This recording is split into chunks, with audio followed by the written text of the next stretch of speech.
It's Worldview Wednesday.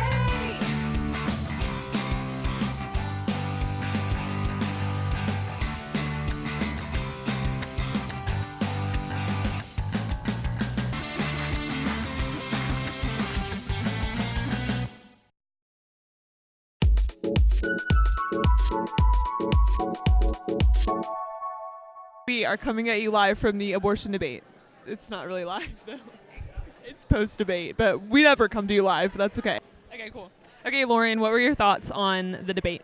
I thought it was wild how one of them was a doctor and one of them wasn't. Why? Why do you think that was? Because no matter what my side is, which I'm not going to say what my side is, but I feel like if they had both been doctors, they would have been on the same equal playing field. But because one of them was a doctor, it was very obvious that he knew what he was talking about, whereas the other one is just a criminology professor. So like if it was a criminology debate, then yeah, I'd be like, okay, I believe you. But like I just had a hard time believing the other guy because he was not a doctor. They were both men, and it's really nice to hear about women's rights from women. Well, my head is still kind of spinning because I wish that they would have addressed more the women that are suffering from post-abortion. And I don't feel like they touched that anymore. I started to ask that with my Good Samaritan question because I really don't feel that an abortion is the answer. I don't feel that that's being merciful by giving an abortion. And he spun it on me when I asked a question about his hypocrisy with abortion is not murder, but abortion is killing a human being. Like, that doesn't fly with me. They're the same statement. I just pray that he will have a conversion of heart, Dr. Parker, and that he will become the next St. Paul, and that he'll realize that if he wants to really be merciful and really help women, that he will follow through with them and help them after they've had the abortion, because a lot of them are really suffering, and that he will ultimately stop doing abortions and join the other abortionists who've converted and provide pregnancy homes for people. Who do you think made the most compelling arguments here? Well, I think it's a bit of an apples to oranges situation. I think Adams is a much better debater just by manner of what he's all about. So, I mean, it's very clear that not both people are professional debaters. So it was kind of an unlevel playing field. So in terms of compelling arguments from a debate standpoint, I would definitely say Adams took it. Was there one specific part of the debate that you looked at it and you thought, man, that was a really good point? There were a lot of fairly good points. I thought the video that Adam showed of the graphics that he showed on screen of aborted children was really effective, actually. If a little gruesome, but I think it got his point across pretty well. So what were your thoughts on the debate? I thought it was first inadequate because there was two men arguing a situation that involves women's bodies. Then I thought it was inadequate again because it was a doctor versus someone who's a doctor of sociology, which isn't the same thing. As a biology major, we know facts. Bio is facts. Opinion is not facts. And so if someone wants to argue their opinion versus the fact, I don't think they should have a platform for an argument. Also, he shouldn't have had a platform in the first place because he's done a lot of things in the past that are negative and that are not appreciated on this campus. So they're giving him a platform that he doesn't deserve in the first place to argue a situation that he has no legal matter over. So I think that this debate was very skewed, and a lot of students couldn't even get in the first place. And so I think this debate shouldn't have happened between two men, and it should have been two women. And then if they were going to have two men, they both should have been educated on the topic. And that's my opinion on this debate. Okay, so what were your thoughts on the debate? I thought it was really nice to see a civil discussion on abortion for once. Especially one of the things that I really loved that Adams did right away was combining human existence with personhood. One of the people who I debate on abortion all the time basically argues that, okay, it's a human being, but until it establishes sentient thought or higher thinking, it's not actually a person that's as valuable as me or you. And I like that Adams immediately established that as one of his premises. All right, what were you guys' thoughts on the debate?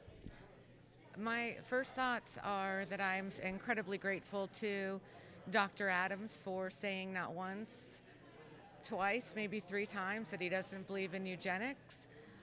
Our youngest daughter has Down syndrome, and I don't know how we've gotten into a place in America where we abort children based on their IQ, what we consider to be self-worth, or what's worthy and what's valuable has come down to IQ. Wish my daughter would come over. She's over there. All life is worthy and valuable. Dr. Parker made the distinction about not aborting if it's a boy or a girl. He won't do that. He won't abort based on race, but he certainly doesn't have a problem aborting on disability. It's really difficult for us to understand. And for them to hug at the end of the stage, that's what this country needs more of. We can disagree, but can we agree to disagree? And to do this in a loving, compassionate way. And some great points were brought up. We're pro-life, we're Christian, and so for the doctor to get up there and say he doesn't really have a problem killing a human being, that I just don't understand that. And that's where I walk away. I'm glad this debate came out, and I'm glad that was said tonight is out for the public to look at, to view, and debate it and talk about it. They do say that. They used to say 90% of babies with Down syndrome diagnosed in utero are aborted. They've now said between 60 and 80%. My husband and I adopted our youngest daughter who has Down syndrome, so if I can get this out there, adoption is always an option. There's a waiting list to adopt children with Down syndrome in the United States of America, and there's no need to abort a child that has Down syndrome or any disability because there are families out there that would like to raise them, and they're beautiful, and that's it. What were your thoughts on the debate, moderator? Yeah, well, obviously my biggest thought was making sure that both speakers felt very comfortable, felt appreciated, respected, that there was a civil discourse both between the two of them and also with the audience. That was my number one thought.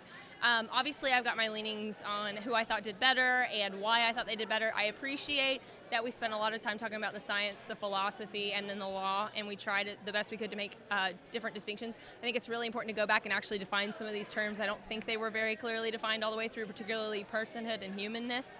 I think that's something very important to define. Other than that, I'm just incredibly proud of our organization for doing this, for the Dems for doing this, for the Republicans for doing this. Like we and Summit, of course, we are so thrilled we got to partner. Actually, fun story, VCPL, who is the Vice Chancellor, she said that this is one of the best events they've had in a really long time. Larry said it's the best event at UNCW in like 10 years. What were your thoughts on the debate? Well, there was a clear winner. Dr. Mike Adams had a case. He argued that it's wrong to intentionally kill innocent human beings. Abortion does that, therefore it's wrong. Dr. Willie Parker never answered that case. He brought up all kinds of ad hominem attacks. He changed the subject a lot. He was in some ways endearing with a few funny jokes, but he had no content, and that's the takeaway from tonight's debate. The pro-life side had content, the abortion choice side did not. Thank you so much. You bet. Well, Dr. Adams, what were your thoughts on the debate? Incredible, jam-packed.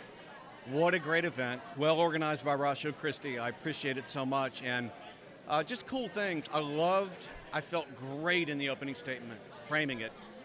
I thought he was absolutely unprepared. Didn't have an argument. You know, there are parts I didn't like as much. I had a hard time rebutting him because of a lot of ambiguity. Definite weak point was my rebuttal, my view. It's hard. So I'm not beating myself up for that. It was the nature of it. But then closing statement, I felt very, very good. Again, I appreciated the minimal disruption that just a couple of angry people shouted. That could be a lot worse on this topic. And so, as usual, UNCW has a culture of non-disruption in speeches, and they do pretty well. And like the Democrats being a part of it, like it was good at the end. It was cool. Good on them. Overall, A event, there's no doubt about it. That's my grade. Awesome. Thank All right. you. Pretty much been out here asking people what they thought as soon as they come out of the debate. We've gotten a few mixed reactions. How did we pack it? Did we pack the full house? And was it 6:30? Yeah.